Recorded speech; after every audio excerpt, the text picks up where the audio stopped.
സ്കൂളിലെ വീഴ്ചകൾ വൈറലാകുമ്പോൾ യൂട്യൂബർമാർക്ക് വിലക്ക്. എന്താണ് യു.പിയിൽ സംഭവിക്കുന്നത്? ഒരു സർക്കാർ സ്കൂളിൽ അധ്യാപകരില്ല, മറ്റൊരു സ്കൂളിൽ കുട്ടികൾക്ക് മോശം ഭക്ഷണം, വേറൊരിടത്ത് കുടിവെള്ളമില്ല, വൈദ്യുതി വയറുകൾ സുരക്ഷിതമല്ല, മേൽക്കൂര ചോരുന്നു. ഇതൊക്കെ പുറത്തു വരുന്നത് എങ്ങനെയാണ്?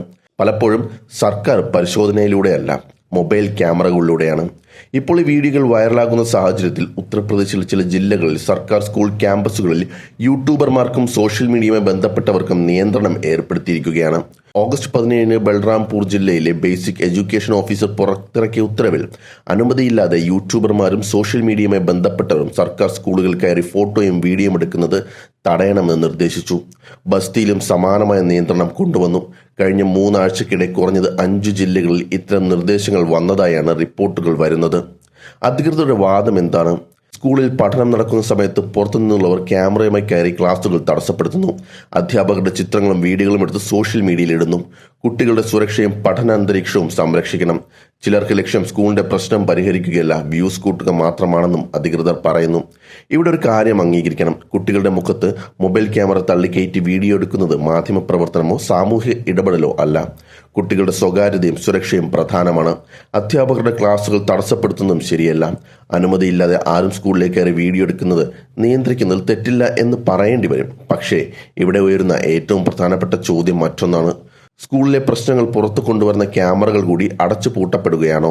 കാരണം യു.പിയിൽ ഇപ്പോൾ വിദ്യാർത്ഥികൾ തന്നെയാണ് തെരുവിലിറങ്ങി സ്കൂളുകളുടെ അവസ്ഥ ചോദ്യം ചെയ്യുന്നത്. ഫത്തേപൂരിൽ ഏകദേശം 1500 വിദ്യാർത്ഥികൾ പ്രതിഷേധിച്ചു. വൃത്തിയുള്ള കുടിവെള്ളം, സുരക്ഷിതമായ വൈദ്യുതി വയറുകൾ, പ്രവർത്തിക്കുന്ന ഫാനുകൾ, ചോരാത്ത മേൽക്കൂര, നിലവാരമുള്ള ഉച്ചഭക്ഷണം, മതിയായ ഡെസ്കുകളും ബെഞ്ചുകളും ഇതായിരുന്നു അവരുടെ ആവശ്യങ്ങൾ. വിദ്യാർത്ഥികളുടെ പ്രതിഷേധം ശക്തമായതോടെ ഉദ്യോഗസ്ഥർ സ്ഥലത്തെത്തി. അവരുടെ ആവശ്യങ്ങളിൽ പലതും പരിഹരിക്കാമെന്ന് എഴുതി ഉറപ്പ് നൽകി. അതോടെ പ്രതിഷേധം അവസാനിച്ചില്ല. ലക്നൌ, അസംഗഡ്, കന്നൌജ്, ഹമീർപൂർ, മൊറാദാബാദ്, ഉന്നാവോ തുടങ്ങിയ സ്ഥലങ്ങളിലും വിദ്യാർത്ഥികൾ വിവിധ ആവശ്യങ്ങളുമായി പ്രതിഷേധിച്ചു. ഉന്നാവോയിൽ അധ്യാപകരുടെ കുറവും മോശം ഭക്ഷണവും ചൂണ്ടിക്കാട്ടി വിദ്യാർത്ഥികൾ റോഡ് തടഞ്ഞു. മൊറാദാബാദിൽ സ്കൂളിന് സമീപമുള്ള മദ്യശാല മാറ്റണമെന്നാവശ്യപ്പെട്ടായിരുന്നു വിദ്യാർത്ഥികളുടെ പ്രതിഷേധം. ലക്നൌവിൽ പെൺകുട്ടികൾ അധ്യാപക ഒഴിവുകൾക്കെതിരെ പ്രധാന റോഡ് തടഞ്ഞു.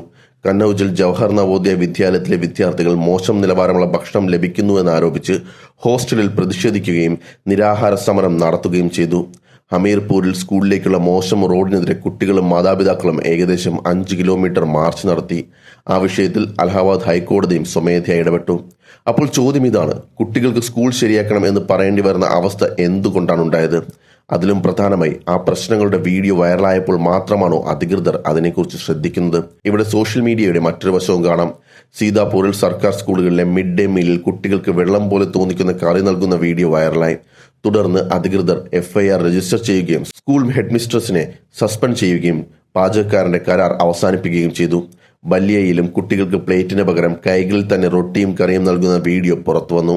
അതിന് പിന്നാലെ ഉദ്യോഗസ്ഥർക്കെതിരെ നടപടിയുണ്ടായി. അതായത് ചില സാഹചര്യങ്ങളിൽ ക്യാമറ ഒരു പ്രശ്നം സൃഷ്ടിച്ചില്ല, ക്യാമറ ഇതിനകം ഉണ്ടായിരുന്ന പ്രശ്നം കാണിച്ചു. ഇതാണ് ഈ വിഷയത്തിന്റെ കാതൽ. യൂട്യൂബർമാരെ നിയന്ത്രിക്കണമോ? നിയന്ത്രിക്കാം. പക്ഷേ എന്തിനാണ് നിയന്ത്രിക്കുന്നത് എന്നാണ് പ്രധാനപ്പെട്ടത്. കുട്ടികളുടെ സുരക്ഷയും പഠനത്തിനും വേണ്ടിയാണെങ്കിൽ വ്യക്തമായ നിയമങ്ങൾ ഉണ്ടാകാം.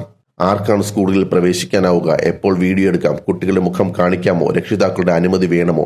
മാധ്യമപ്രവർത്തകർക്ക് എന്താണ് നടപടിക്രമം? ഇതൊക്കെ വ്യക്തമായി പറയാം. പക്ഷേ അതിന്റെ പേരിൽ പൊതുജന നിരീക്ഷണവും സുതാര്യതയും ഇല്ലാതാക്കുന്നത് അപകടകരമാണ്. വിദ്യാഭ്യാസ വിദഗ്ധരിൽ ചിലരും ഇത് തന്നെയാണ് ചൂണ്ടിക്കാണിക്കുന്നത്. പൊതുജനങ്ങൾക്ക് സ്കൂളുകളുടെ പ്രവർത്തനം നിരീക്ഷിക്കാൻ കഴിയണം.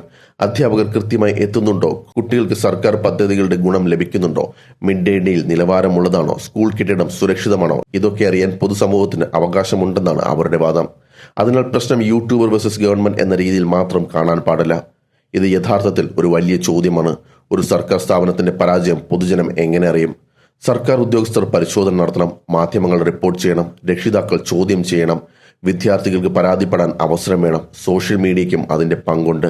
ഇവയിൽ ഏതെങ്കിലും ഒന്ന് പൂർണ്ണമായി അടച്ചുപൂട്ടിയാൽ ഒരു സ്കൂളിലെ യഥാർത്ഥ അവസ്ഥ പുറത്തുവരാൻ കൂടുതൽ ബുദ്ധിമുട്ടാകും. ക്യാമറയ്ക്ക് നിയമം വേണം, പക്ഷെ നിയമത്തിന്റെ പേരിൽ സത്യം മറയ്ക്കാനുള്ള അവസരം ഉണ്ടാകരുത്.